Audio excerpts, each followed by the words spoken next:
beautiful morning. Ray, how are you? I'm great, thank you. Fantastic. Thank you for finding time and giving me this opportunity to have a little chat with you and have a ride in this fun car. I mean, what a ride. We are here in the Southwest Florida. We have early morning and it just cannot get better. No, it's a beautiful day. Nice day to be out in a topless car. Yes. Yeah, fantastic Roadster. And, I'm always laughing with my guests that we have 365. Our car season is here, 365. Yes, we have a little rain, during of summers. There's also a little tricky part, which is August, September, hurricane season. We gotta watch always what's happening around the corner. There or something coming or not. But like even, summers, we're gonna get some rain, mostly afternoon rains, 3-4 o'clock. If we are lucky, an entire day, entire morning. Like today, we have just 4 hours to enjoy our cars. And you don't need anything big. Just a little 20, 30, 40 minutes, a little cruising and already changing your entire setup for the day. Now we learn to live with the weather. Yes. Just as though people in colder climates do. Yeah. Just the opposite of what we have here. But, it's a beautiful place. Good place to own a hot rod. Yes. Especially Roadster. Right. I think the places for that are one is California, another one is here, Florida. So, talking about Roadster and talking about hot rod, how this happened? What's the story behind? Why hot rod? There is so many different classics. I have all those guests with different cars. Each and every one of them different. Many customs, many the same ones. Talking about Bel Airs or Fords or Roadsters, but they are always some custom, always so different, and that's what is unique about those cars. Why Roadster? I had a Roadster when I lived in Nevada. It was the first one that I ever had, and I liked coming that. From west. I liked that, and I had to sell it. It was moving. It was a very powerful car. It was barely streetable. I mean, it was almost 600 horsepower. Wow. But I liked it, so I got down here and I had a big sailboat, and that was my focus. That's where my money was spent, and I sold it. So I thought, well, I should get back into a hot rod. So I bought this car from an individual over on the east coast of Florida, and it needed some work. Yes. I pretty well fixed it up, but runs good now. It's very reliable. A lot of fun. And that's the story with them. They're reliable cars because they are easy and simple. You have one of the top colors too, because we're talking just about red or black. So yeah, and have always been a mechanic all my life, so I enjoy working on it. Yes, it gives me something to do. Yeah, you mentioned Nevada. What's the story with West Coast exactly? So you coming from there here? I moved from Minnesota to Nevada in 1995 after a divorce, and I went out to Nevada and kind of started all over again. And I mean, we're talking about different backdrop, how I'm calling as a photographer, different landscape. I think slightly different scene too, East Coast, West Coast, talking about hot rods and classic cars. Very different. There are a lot of classic cars and hot rods as you get out towards California. Yes. Nevada, part of it. In fact, they just had a event that just ended last week in Reno, Nevada, called Hot August Nights, and they had 5,500 entries. So, and it goes on for a week. It's a week-long event that takes in all parts of the city. Yes. They moved around. All the casino parking lots are reserved for cars, classics, and hot rods. They have parades. They have auctions, all kinds of things. So that just finished up out there. But so I was out there for 25 years. Wow. And then decided to make a move down here, and I sold everything. I had a 1940 Ford and a 32 Roadster. I also had 2 airplanes, and a house, Whoa. and a house, and a hangar, and on, all kinds of tools. That's the story with this. That Wes, I'm like always visualizing this. Sometimes I'm watching some interviews, some car footage. The West Coast is known for that. That some of the hot rod owners, they have hangars, and they look like a plane hangar. Sometimes they have. You just surprised me exactly with this, that you had plane, vintage plane. Some of them exactly had the vintage planes and hot rods, or some of them just keeping the hot rods there. But it's again the look of the hangars is just, it's cool for me as a photographer. Right. What's the story with the planes? How did you end up with the planes and hot rods? That's pretty nice. I have always been around airplanes all my life. As a kid, I was interested in them. Okay. But never got a pilot's license until I moved out to Nevada, and in 2002 I took some flying lessons and I got my license. Nice. And I bought an airplane to learn to fly in, an inexpensive vintage airplane, and I flew that for a couple of years, and then bought another vintage plane that was larger and more powerful. And I bought a 45-foot sailboat down here in Florida. Sailed it to the British Virgin Islands with two other guys. Whoa, that's a unique story. Stayed down there for a while, and then decided not to sail it back, so I sold it down there. All right. And then it was time to get the hot rods. Yeah. And stay on the land for a little bit. Yeah, you got it.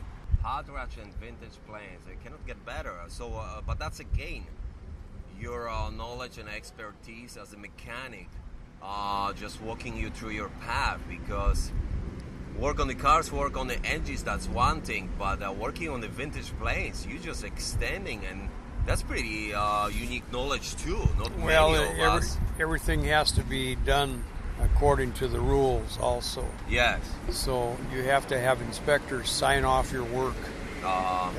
I could sign off a certain portion of it, but I didn't have the inspection authorization, so a lot of it had to be checked out. You don't, with an airplane, if you're in the air and the engine quits, you don't just pull over to the curb. It becomes a very serious situation where you have to figure out how to land and save your life. But anyway, the mechanic part of it, I also did a lot of drag racing. Wow. And so everything, I'm guessing, started on the West, in Nevada? The drag racing actually started in Minnesota. Oh, really? Yeah, I was doing it back there. Started around the mid-'80s, and had a hot rod that I also drag raced. What did you have? It was a 1930 Model A sedan. Okay. That I had completely redone. And started racing that. But what are we talking about engine then? That was a 302 Ford. Okay. With special Cleveland heads on it. Wow. That turned it into what they called a Street Boss 302. Oh. And it would do the quarter mile in about 13 seconds, which is not real fast, but for a car like that has no aerodynamics, it's pretty good. So then I bought a kind of an unusual car from a friend, a 62 Plymouth Valiant. Okay. And two-door? I think I'm familiar with this. Yeah, it was a two-door. And it was modified. It was lightened up. The prior owner used titanium bolts and things wherever he could, just to save a few ounces of weight.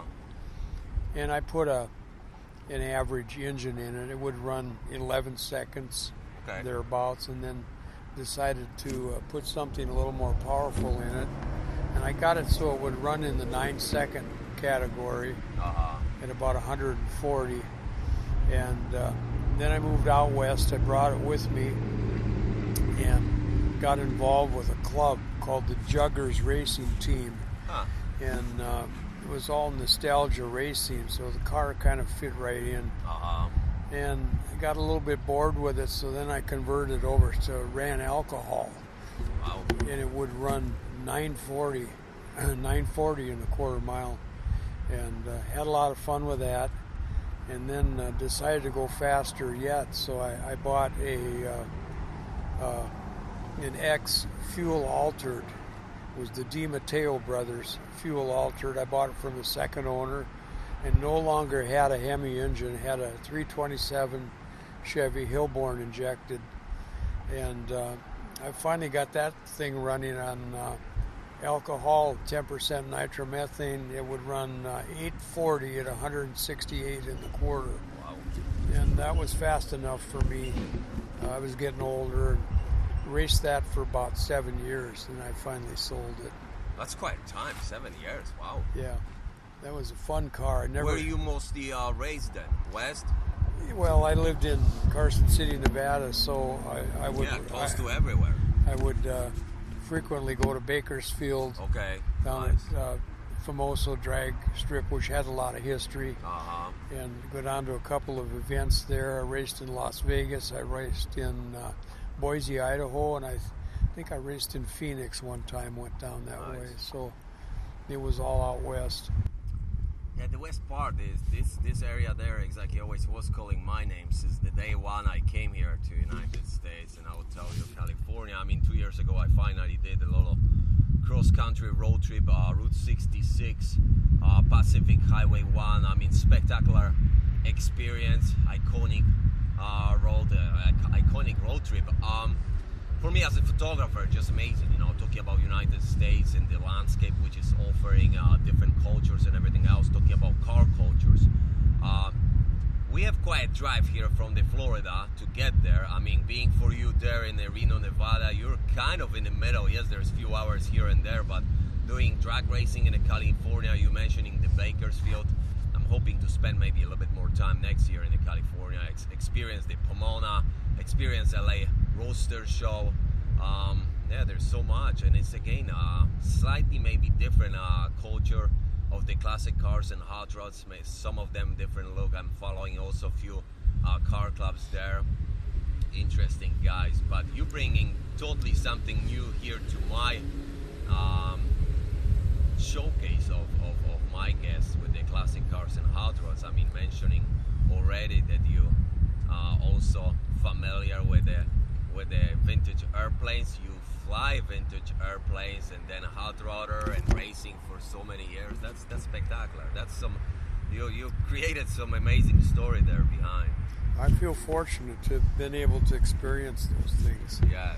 As I look back on it, you know, I was always interested in the drag racing part of it, and got to know some of the well-known drag racers from back in the 70s and so forth, from going to different events. So that was fun, and just being around the powerful blown Hemi nitro cars is something else. I mean, if you got to stand next to them sometimes by the starting line, and I'm looking forward to experience. I'm looking for experience to dragsters. I've been, I think, 2 years ago in a Ocala museum. Not a lot of people exactly know. Big Daddy. I've gone through that museum. Garlet's spectacular experience. But even talking just about smaller dragsters like a Roadsters or something, we don't have this exactly here. We have a little drag strip around. Not much going on there, but talking about California or last time, I know also a lot of going on in this field up north, Maine, Minnesota maybe. They're doing organizing the drag races, vintage drag races, which is fun. I experienced a year ago in the Race of Gentlemen, which is just spectacular event. I'm looking forward to be there again this year. They're racing exactly on the beach, and the backdrop for that is like straight from the movie. You have ocean on the one side, vintage amusement park on the another one. Guys dress up, guys or girls dress up in the vintage clothes, and we're talking about vintage motorcycles, Harleys, Indians, talking about vintage pre-war cars built with the special regulations and everything else. I've seen some videos of that. Yeah. Looks like a fun event. It's amazing. Yeah. So let me ask you, I mean, the past few years exactly you're cruising here. We have some pretty nice group of guys too. We don't have any crazy events, but some nice car meets. Some of them once a week even. You experience a few times exactly because that's how I met you. Amazing group of guys. Stock Plaza here in Naples, South Naples. Of course, during off season we're getting slightly busier. It's packed parking lot. Right now summer, it's still always few unique rides. Talking about 10, 15, and it's always some nice good time, good chat. 2-3 hours we're just hanging out. But what do you think? You've seen so much and experienced so much different events in your life. What do you think about our scene here exactly? And maybe guys too, because I will tell you, I'm here the next generation which trying take the torch from you. And that's what is my little series with the interviews and rides about too, because I want to see, or the next generation is coming, young guys, especially right now we have so much going on with the different Japanese car culture coming to United States, because we're passing the 25 years old age, so they are importing. I'm also passing this to Europe, of course, because I'm originally from Europe and we are just crazy for hot rods and American classic cars. Not many countries already loose and allow us to really fully experience them, and that's another story too. I know that Scandinavia is okay with that. Germany is kind of okay with that. I'm not sure what's happening in Poland right now. I'm gonna exactly dive deep too, but that's where I'm sending all this stuff, trying invite their guys to join me and share the knowledge. But what do you think about this area here? Well, I'm new to the area, and I've attended some car shows prior to me owning this Roadster. Yeah.